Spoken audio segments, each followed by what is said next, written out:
Chapter 5 on probability distributions, Section 5.3 on binomial probability distributions, which is a special type of probability distribution.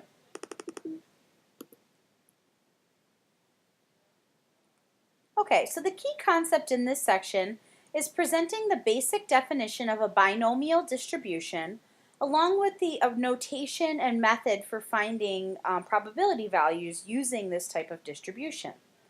Binomials are a special type of probability distribution that allow us to deal with circumstances in which the outcomes belong to two relevant categories, such as success or failure, acceptable or defective, survived or died.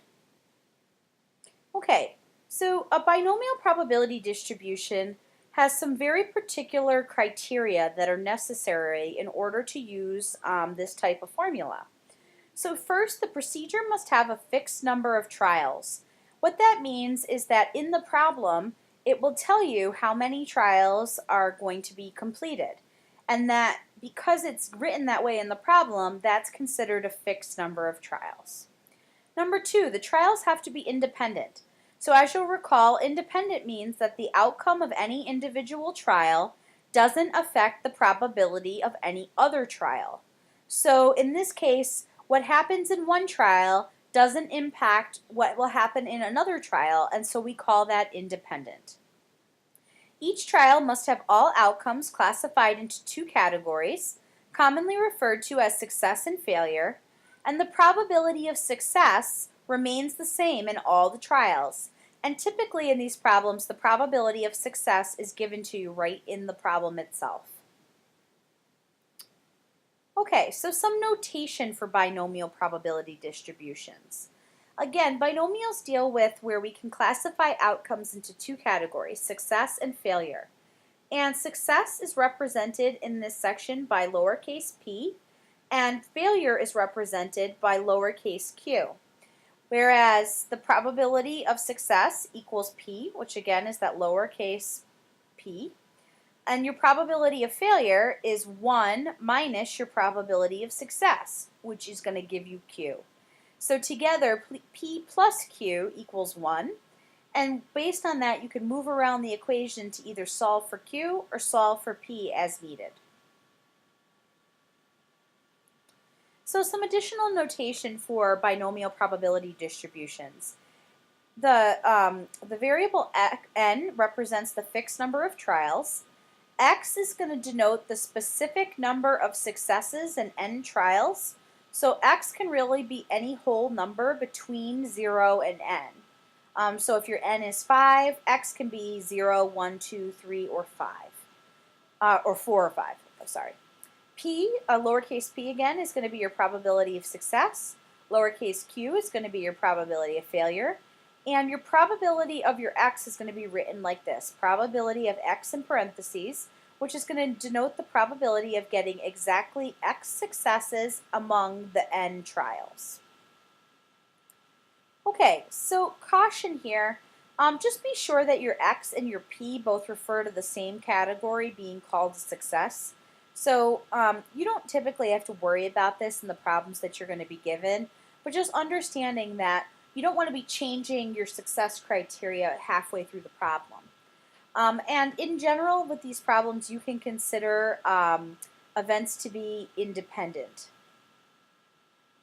Okay, so for an example here, when an adult is randomly selected, there is a 0.85 probability that this person knows what Twitter is.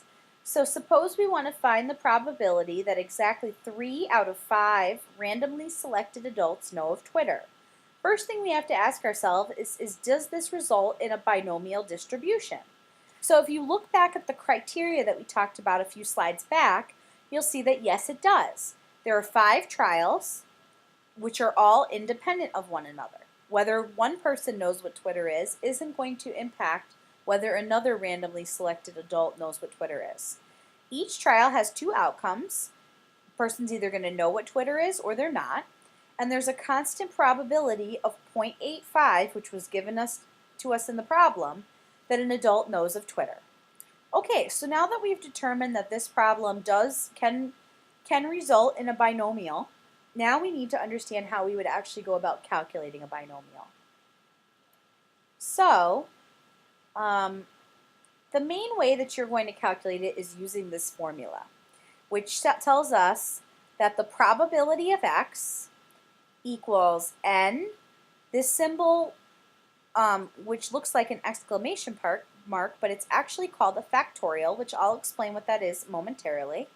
So n factorial divided by n minus x factorial times x factorial, and you can almost imagine a parenthesis around this part of the equation. Then you're going to multiply that by your probability of success, lowercase p, raised to your x, multiplied by q, which is your probability of failure, all raised to the n minus x. So again, to review what these different symbols mean, n is your number of trials, x is the number of successes that you're looking for among the trials, and that will be given to you in the problem. Lowercase p is your probability of success, and lowercase q is your probability of failure. And again, q can be found by doing 1 minus your lowercase p, or your probability of success. So let's talk really quick about what this symbol of factorial is. So a factorial is a special mathematical symbol, and what it indicates is this. So if you had 5 factorial, that would indicate that you need to do 5 times 4 times 3 times 2 times 1. And that is what a factorial is telling you. It's telling you to step down by 1 and multiply by each number in between. So 10 factorial would be 10 times 9 times 8 times 7 times 6 times 5 times 4 times 3 times 2 times 1. So although not difficult, these do result oftentimes in big numbers. So you'll notice on your calculator that you will have a button for a factorial. It will either be an X exclamation if you have a basic scientific calculator, or it may be located within a probability menu depending on if you have a scientific calculator or a more advanced calculator, and you'll see that there will be a factorial button. If for some reason you can't find it, Google the model of your calculator and look it up, and it'll show you how to go about calculating this. But in general, with these factorial symbols, you don't actually have to do them out by hand. The calculator is going to do the hard work for you. Okay, and oftentimes people will use technology to solve these types of problems, as the factorial is not something that you normally would like to do out by hand. But again, we're not going to spend a lot of time on that. Okay, so let's go back to our Twitter example. So as you'll remember, we were given that there's a 0.85 probability that any given adult knows of Twitter, and we're going to use the binomial probability formula to find the probability of getting exactly 3 adults who know of Twitter when 5 adults are randomly selected. So let's look at the variables that we're going to need for our equation. N. N is the number of trials. We are going to select 5 adults. X is 3.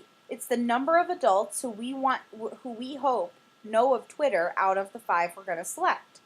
Our probability of success was given to us in the problem as 0.85, and by definition then, 1 minus our probability of success, 0.85, is 0.15, which gives us our probability of failure.